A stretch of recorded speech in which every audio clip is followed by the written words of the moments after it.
Hey folks, how's it going?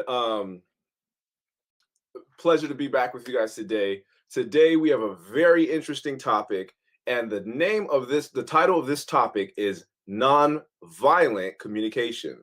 Now, some of you may be familiar with the concept, but this was inspired by my deep study and research into the concept, and it was based on a book that was recommended to me a while back by a man by the name of Dr. Marshall B. Rosenberg, and he wrote this book called Nonviolent Communication. And for anybody who is interested in having better relationships or helping solve problems between people, this is an absolute game changer. Now, in the Bible, in the book of Luke, chapter 3:14, John the Baptist was talking to a group of people. And he at one point turned to a group of Roman soldiers and he said to the soldiers, it said that he likewise, and the soldiers likewise demanded of him, saying, and what shall we do? Because they were really touched by the message of John the Baptist and impressed that they too needed to make some changes. And John the Baptist said something very interesting to them. He said, do violence to no man, neither accuse any falsely, and be content with your wages. And that part, let's zero in on that part, do violence to no man.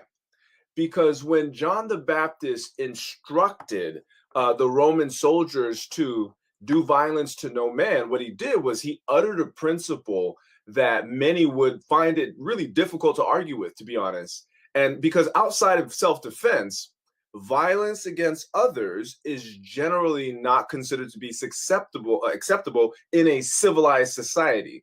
But what many don't realize is that we do violence towards others on an almost daily basis. You say, well, how so? Most normal people don't go around, punching people in the mouths. We do, however, do violence with the way that we communicate. There's an old rap song entitled Love Language. It's by a rapper named Talib Kweli, and he put it like this. He said in one of the verses of the lyrics, he says, women thrive on emotions men refuse to acknowledge. So when arguing, nobody wins. Words get in the way time and again. Sticks and stones break your bones. Words break your heart, whether you're in touch with that part or not. So that was very, very fascinating to me. Because when I first heard that, we had always heard growing up, sticks and stones will break your bones, but words will never hurt me. Well, that's actually not true. Because when you really dig into what he was saying sticks and stones may break your bones, but words break your heart. In other words, what this rapper said in a very poignant way is that words can leave wounds that cut deeper and last longer than any physical wound ever could. The problem is that the problem that we have is that it's not just words that we use that can be violent, but it's our communication style as well. And when you sow violence in your communication style and your words, you often reap violence in return. So let me explain. Dr. Marshall B. Rosenberg, who wrote the book Nonviolent Communication, and authored sort of this world-renowned and extremely powerful concept, he put it, it was designed to build something very specific. And this is from the website nonviolentcommunication.com. It says effective communication skills. This is what nonviolent communication was designed to build. Effective communication skills to improve the quality of personal and professional relationships. Sounds good, right? One interaction at a time, from the bedroom to the boardroom, from the classroom to the war zone. Nonviolent communication provides easy to grasp, effective communication skills to get at the root of the conflict, pain, and violence peacefully, right? That's the goal, right? By examining the unmet needs behind what we do or say, nonviolent communication helps reduce hostility, heal pain, and strengthen professional and personal relationships. It then goes on to say that nonviolent communication is actually being taught in corporations, in classrooms, in prisons, in meditation centers all around the globe. And it's affecting cultural shifts as institutions, corporations, and even governments integrate this nonviolent communication consciousness into their organizational structures as and their approach to how they lead people. In fact, there's a very famous author by the name of John Gray, and he wrote a very famous book called Men Are From Mars and Women Are From Venus. He said Marshall Rosenberg's dynamic communication techniques transform potential conflicts into peaceful dialogues. Now, I don't know about you, but to me, when I read stuff like that, that's pretty exciting because I mean, who doesn't want less conflict and more peace and love in their life? I certainly don't want, conflict. I certainly want more love, more peace, more harmony in my life. So when I hear stuff like this, it really kind of piques my interest, and I hope it's piquing yours as well. So, what is this nonviolent communication, and how do we apply it to our own lives so that we can reap the benefits of it? Well, before we get into the answer to that question and really start to figure out what nonviolent communication is, let's look at what it's not, okay? So, what would be the opposite of nonviolent communication? Well, we had mentioned it earlier. The opposite of nonviolent communication is essentially violent communication, right? When I said that we do violence, right, every day in our everyday life, it's often with our words and our communication style. And that's what violent communication is. So, going back to nonviolentcommunication.com, they really break it down. They say violent communication involves, listen, threatening, judging, dehumanizing, blaming, and coercing others in order to get our way in a situation. Now you may say, well, that's fine, but I go to church and I read the Bible and I follow Christ, so I don't do that. Well, some of the most violent communication that I've ever heard is from people in the church, right? And some of you outside of the church might look at church people as hypocrites and say, well, I don't do that. Well, if you're not open to this, there may be some blind spots in your life where you are communicating in ways that are violent. I mean, that's where the whole cancel culture comes from, right? So violent communication, again, involves threatening, judging, dehumanizing, blaming, and coercing others in order to get our way in a situation. Violent communication, they say, creates misunderstanding and frustration, pain, and disagreements. So again, we look at nonviolent communication, and the goal is to produce less conflict, to transform potential conflicts into peaceful dialogues, to produce more love, more peace, more harmony. Well, violent communication creates misunderstanding and frustration, pain, and disagreements. So it actually produces the exact opposite of what nonviolent communication does. What violent communication is in everyday desired relationship terms is a way of thinking and speaking that gets in the way of quality connection for which we are looking. Did you hear that? Violent communication is a way of thinking and speaking that gets in the way of quality connection for which we are looking. All of us are looking for quality connections with other human beings. But what we don't realize is that our way of thinking and our words can actually get in the way of that. It goes on and it says it can lead to anger, shame, guilt, depression, and in extreme cases, emotional and physical violence.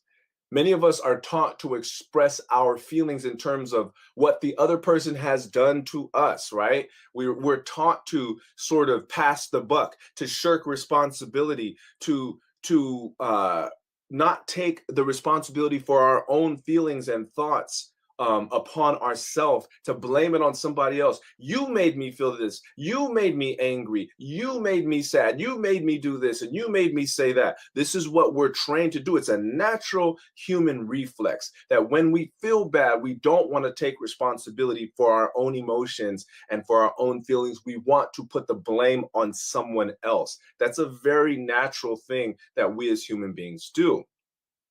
But he says, it continues and says, unfortunately, we are not taught to take ownership of our feelings and needs in order to ask healthily for only what benefits and is fair to all parties involved. The overwhelming majority of people do not consciously know what violent communication is. And because of this, they end up using violent communication unconsciously. Do you see that? So, because many of us don't realize and don't understand the concept of nonviolent and violent communication, and we're unaware of this, unconsciously, we end up using violent communication, maybe in our words, but oftentimes in just our communication style. So, even when we think we're trying to approach a situation, a tense situation, a disagreement, a conflict in a way that is mature and safe and conducive to problem solving, oftentimes in our communication style, we communicate violently and we get the opposite results of what we were hoping for. And then we walk away frustrated because we say, I tried to communicate with you in a way that made sense. I tried to communicate with you in a way that was conducive to problem solving and building peace and harmony and repairing the rift. And look at where we're at. We're more angry. And that's where bitterness and resentment starts to build. And then all of a sudden, you have this broken relationship, and it's all because one or both parties lacked the ability to communicate in a way that was non-violent.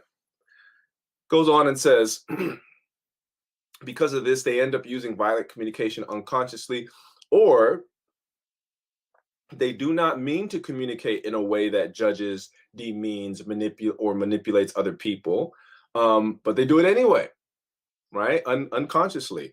This leads to conflict that could have been avoided using the consciousness and tools of compassionate communication. Compassionate communication is another term for nonviolent communication. Now, whether you're a Christian or not, if you read the Bible with an open mind, you will always find some really beautiful things in there, some really beautiful gems. And one of these that I think pertains to what we're talking about here is found in the Sermon on the Mount, which I believe is one of the greatest writings ever written in the history of mankind. And it's found in the book of Matthew, chapter 7, verses 1 and 2. And Jesus said this, you may have heard it before. Jesus said, judge not that ye be not judged. For with what judgment ye judge, ye shall be judged, and with what measure ye mete, it shall be measured to you again.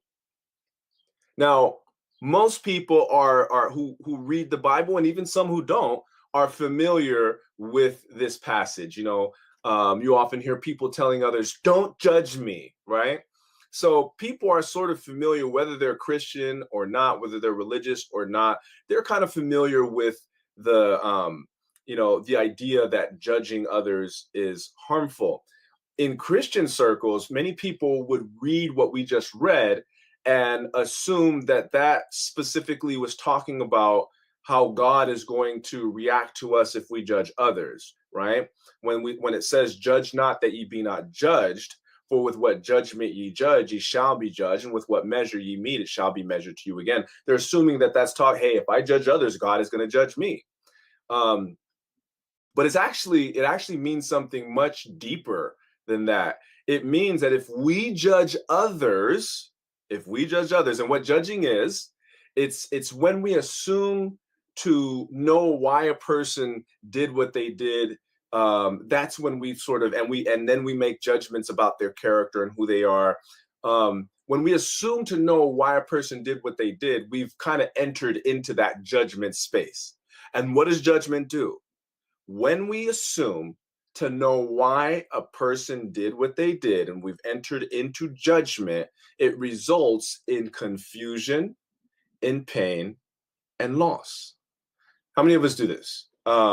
Something happens that hurts us or that we don't like, and what we do is we immediately assume to know everything about why the person did what they did and what they meant to do by doing it. Right? Have we ever done this? And this is not a problem that is exclusive to people, in the world and outside of the church or inside of the church. This is a human problem. It doesn't matter what your profession of faith is. This is a human problem. And what we see here is that when we judge somebody or we assume to know why they did what they did without having a conversation, it results in pain, confusion, and loss. And this is what Jesus was talking about. You see, the pain that we feel and that others feel is really caused by violent communication. That's what judgment is. It's violent communication methods. We could be absolutely aching on the inside to just be heard and to have some sort of deep and possibly very legitimate need met by the other party, but all the other party is hearing is judgment. And so instead of responding with the compassion that we are hoping for and maybe even desperate for, they're responding with their own judgment and defensiveness, and everyone is walking away feeling even more frustrated. That's what Jesus was talking about in the book of Matthew, chapter 7, verses 1 and 2, when he says, "Judge not that ye be not judged, for with what judgment ye judge, ye shall be judged, and with what measure ye meet, it shall be measured to you again." He's talking about interpersonal relationships, that if we judge others, we're going to get judgment in return. You're coming to somebody and you're hurting, and you're looking to have to just be heard, and in the hopes that you'll have some very very real need be met. And the other person, instead of responding with compassion, is now responding with judgment and violent communication on their part, being defensive and getting very angry, and not really hearing what we had to say, because all they're hearing is judgment, because it's our communication style, right? It's our communication style. There was an ancient Roman poet, and his name was Publius Ovidius Naso. He was born on March 20th, 43 BC, and he's died about 17 or 18 AD. So he actually was alive when Christ was alive. And he was a part of, he actually lived during the reign of Augustus. If you remember, Caesar Augustus was the Roman emperor who called for the census. That was the reason why Jesus was born in Nazareth, why Joseph and Mary had to make the trip. He was born in Bethlehem, why they had to make the trip to Bethlehem. Anyway, this Publius Ovidius Naso, known in English as Ovid, he was a contemporary of an older Roman philosopher and poet, Virgil, and another one by the name of Horace. And he's often ranked as one of the 3 canonical poets of Latin literature. Anyway, I'm just giving you a little background on Ovid. He was a very interesting character. But Ovid said one of my favorite quotes of all time. Ovid said, "If you want to be loved, be lovable." Now there's a novel concept, right? If you want to be loved, be lovable. Is it really that simple, right? Are you sure? Yeah, it actually is. It actually is. Now, that doesn't mean that if you are lovable, everyone will love you. I mean, I think common sense would tell you that, right?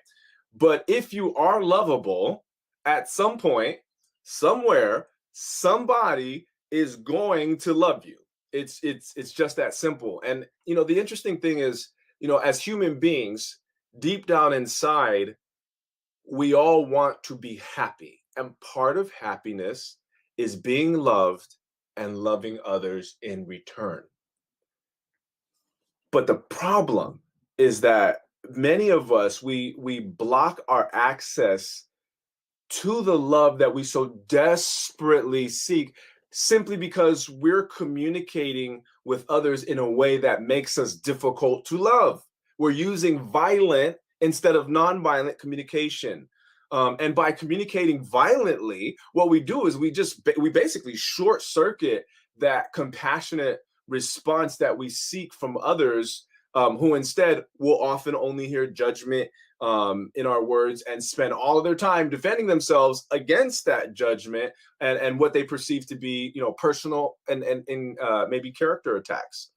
Um, but if we're constantly communicating with others in a way that is violent or harmful or judgmental, really we have to ask ourselves, are we being lovable? Probably not. If we're being honest, we're probably not being lovable. We're probably being very difficult to love. So, common sense would say, hey, well, if that's the case, then I need to change something. So how can we be loved if we are not being lovable? Well, I'm going to go back to the words of Christ, because he said something very interesting in the book of Matthew, chapter 10, verse 16. He says, "Behold, I send you forth as sheep in the midst of wolves. Be ye therefore wise as serpents, harmless as doves." Interesting. Think about that for a second. Be wise as serpents, harmless as doves.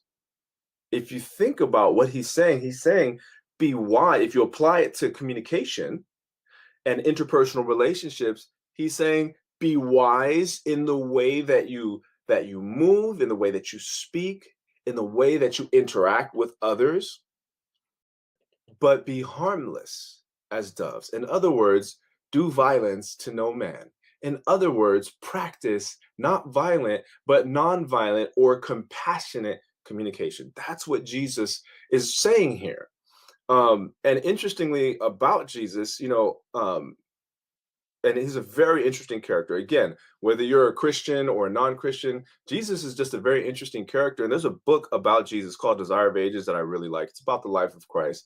And one of the things that it talks about is how he interacted with others. And it says, Christ himself did not suppress one word of truth, but he spoke it always in love. He exercised the greatest tact and thoughtful, kind attention in his intercourse with the people. He was never rude. He never needlessly spoke a severe word. He never gave needless pain to a sensitive soul. He did not censure human weakness. He fearlessly denounced hypocrisy, unbelief, and iniquity, but tears were in his voice when he uttered his scathing rebukes. He wept over Jerusalem, the city that he loved, that refused to receive him, the way, the truth, and the life. They rejected him, the Savior, but he regarded them with pitying tenderness and a sorrow so deep that it broke his heart. Every soul was precious in his eyes. And while he always bore himself with divine dignity, he bowed with tenderest regard to every member of the family of God. In all men, he saw fallen souls whom it was his mission to save. So what do you get out of that, right? Christ, yes, he spoke the truth. And sometimes some of the truths that he spoke were maybe a little hard to hear, but he always spoke it in love. And when he spoke it, he always exercised the greatest tact. He was always thoughtful. He gave kind attention in his, in his discourse with the people, was never rude, never needlessly spoke a severe word, and never gave needless pain to a sensitive human soul. In other words, Jesus practiced non-violent communication. Now, some people who are not, Christians or not a part of the church might look at people in the church and say, well, why are those people so much the opposite?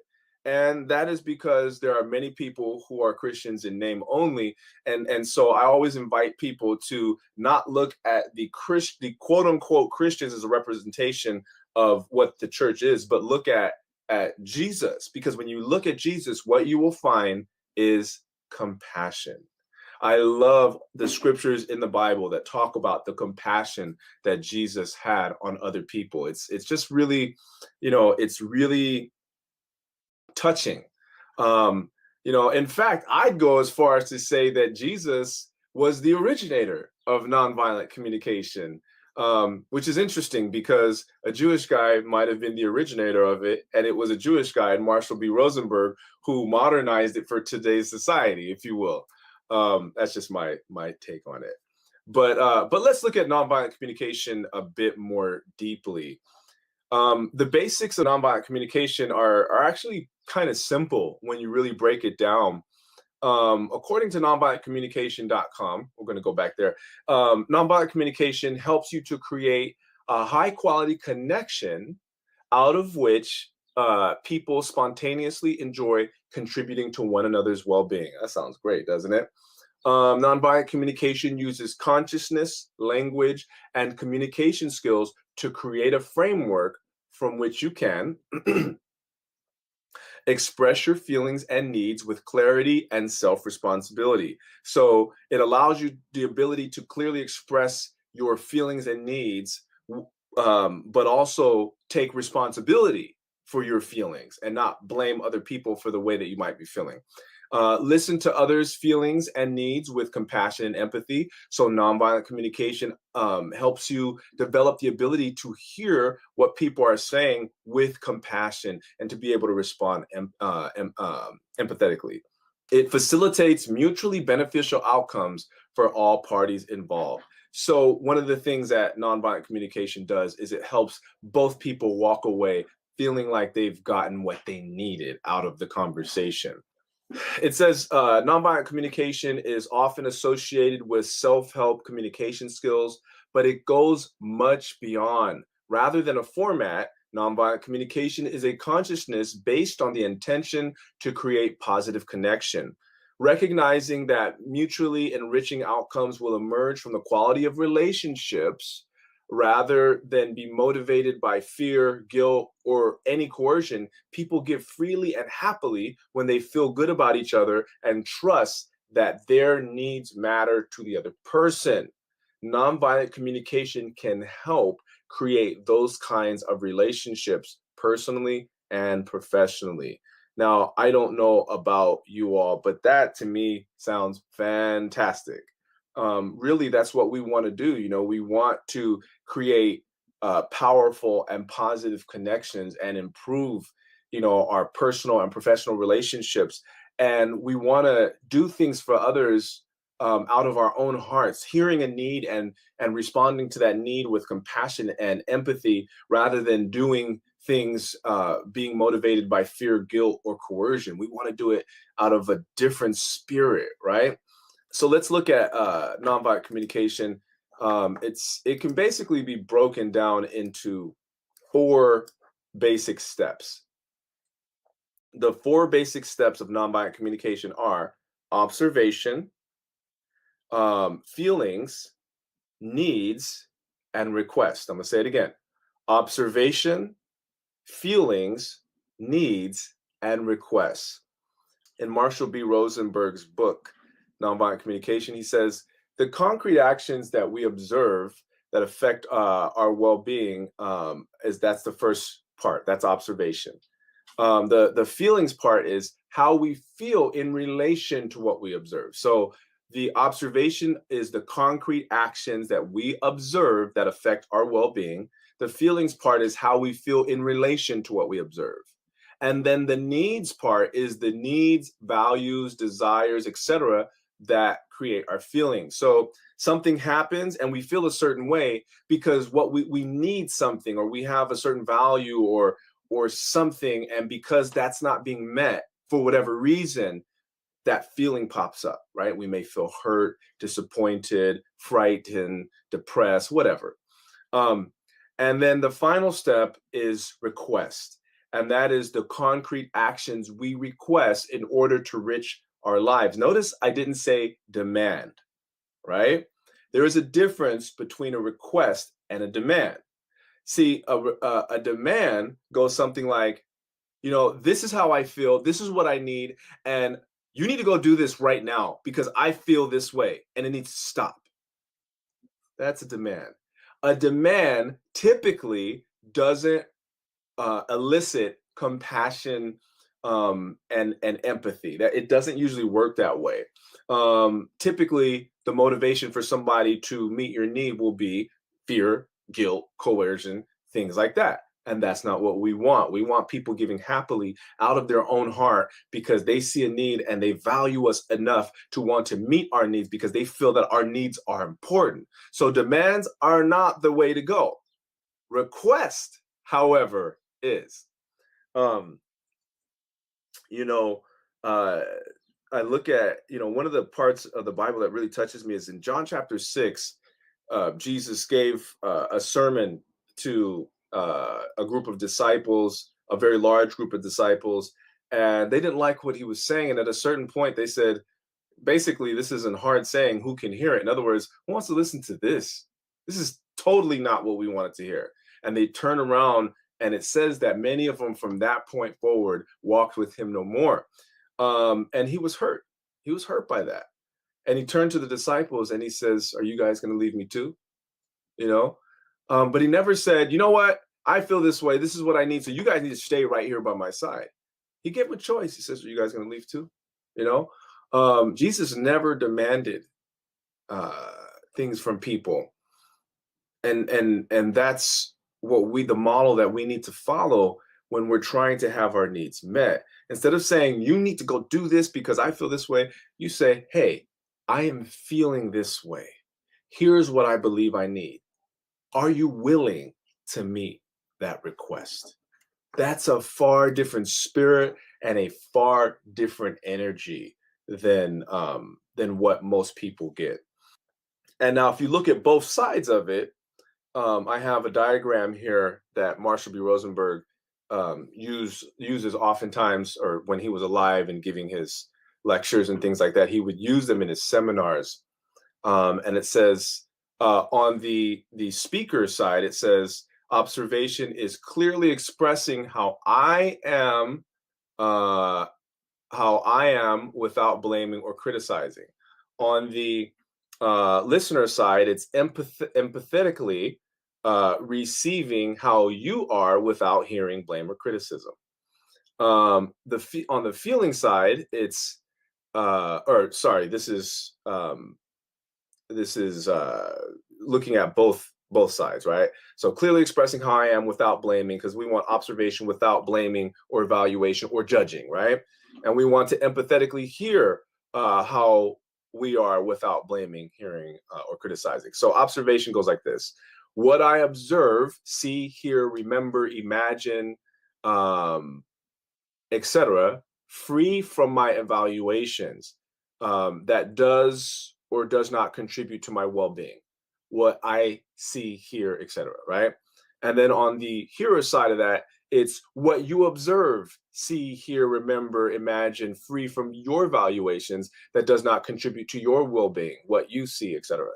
The feelings would go like this: how I feel, the emotion or sensation rather than thought in relation to what I observe. I feel angry. Now, a lot of times what people say is they say, I feel like you do this, or I feel that, this and that, or I feel this is wrong. That's not a feeling. That's a judgment. That's an evaluation. But when you say, I feel hurt, I feel, I feel angry, I feel sad, I feel frightened, even when you say, I feel betrayed, again, you're making an evaluation about the other person. You see, we're talking about clearly communicating an emotion. The other person says, talks on the listener side, how you feel, emotion, sensation, rather than thought in relation to what you observe, you feel. Now, how about the needs? What I need or value rather than a preference or a specific action that causes my feelings, because I need value, this, I feel this way because I need this, this, or that, right? And the hearer says, okay, this is what you need or value, not a preference or a specific action. It's what you need, that's not being met, that's causing your feelings. Okay, I hear you. And then finally, the request without demanding. Would you be willing to do this, this, and this? And that's where we have to get to. Would you be willing to? And then the hearer says, okay, so you would like me to do this. Okay, great. I think I can do that. So, walking through the conversation in that way, I know that might sound convoluted for some of you who are hearing that for the very first time, but as you begin to dig into this and begin to study it, it will start to make more sense. It probably doesn't make a lot of sense on the surface because it's a very foreign conflict to most of us. But I really encourage you to get this book, Nonviolent Communication by Marshall B. Rosenberg, because this is a game changer. And as a matter of fact, I put this into practice all the time, and I put this into practice just last weekend and avoided what might have been a huge blowout just by putting into practice the principles of nonviolent communication. I'll wrap up, here with another quote from nonviolentcommunication.com. And it says, nonviolent communication is a unique and powerful process for inspiring compassionate connection and action. It provides a framework and set of skills to address a wide range of concerns, from the most intimate relationships to global conflicts.